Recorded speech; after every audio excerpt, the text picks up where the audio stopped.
blues fans, you found us. We're really glad you did. It's time for another episode of This Week of the Blues. It's our weekly take on blues history. I'm your host, Jimbo Big Train Madsen, with the blues band Big Train and the Locomotives. We have a great episode this week, so let's take a look and see what happened. Chicago producer, songwriter, bassist, and singer Willie Dixon was born July 1st, 1915 in Vicksburg, Mississippi. Dixon eventually made his way to Chicago, where he won the Illinois State Golden Gloves Heavyweight Championship. Dixon's real recognition was as a songwriter. He wrote Hoochie Coochie Man for Muddy Waters, Evil for Howlin' Wolf, and My Babe for Little Walter. This established Dixon as Chess Records' most reliable songwriter, and the Chess brothers continually pushed Dixon's songs on their artists. Blues harmonica player James Cotton was born on July 1st, 1935 in Tunica, Mississippi. At his 1970s peak as a bandleader, James Cotton was a bouncing, sweaty, whirling dervish of a bluesman, roaring his vocals and all but sucking the reeds right out of his defenseless little harmonicas that he played. When Little Walter left Muddy Waters Band in 1954, Cotton joined the band, and during the next dozen years, he filled the integral role beside Chicago's blues king with power and precision. Let me fill you in on a little bit of Hendrix history. On July 2nd, in 1962, Jimi Hendrix is honorably discharged from the Army after serving a little over a year of his 3-year commitment. The reason for his discharge is unsuitability, as his supervisors agree he will never be a good soldier, in part because he's more interested in his guitar than his rifle. Texas blues and soul singer Lavelle White was born July 3, 1929 in Amite City, Louisiana. White's talents as a songwriter and singer were well known in 1950s Houston, where she recorded several singles for the Duke and Peacock labels. In the late 50s, her label mates included Bobby Blue Bland, B.B. King, and Junior Parker. After performing most of her adult lifetime, White released 3 albums, the first of which was issued in 1994 when she was 65 years old.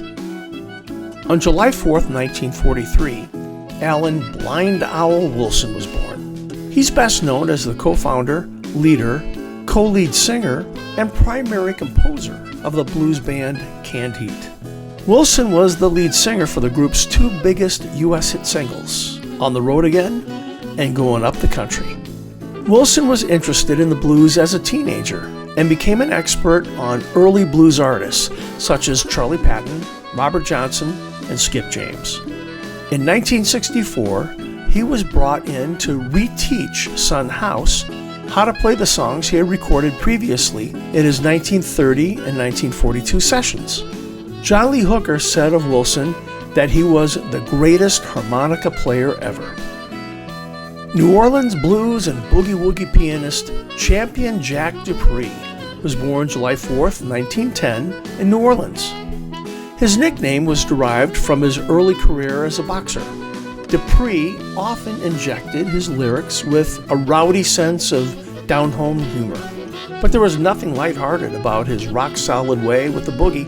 When he shouted, "Shake, baby, shake," the entire room had no choice but to get up and dance. Dupree served in World War II. He was a cook in the United States Navy and was held by the Japanese for 2 years as a prisoner of war. Bill Withers was born July 4th, 1938. He had just turned 33 when Ain't No Sunshine made him a sudden and unlikely success story. Within 1 year of an aircraft mechanic turned million-selling, Grammy-winning artist. He wrote the song in 1971, and it has become a classic of the soul genre, with its haunting melody and heart-wrenching lyrics. Another one of Withers' signature songs is Lean on Me, which he wrote in 1972. Despite his many accolades, Withers remained a private person throughout his life. He retired from music in the 1980s and spent the remainder of his life out of the public eye. Happy birthday to maybe the unluckiest musician in New Orleans.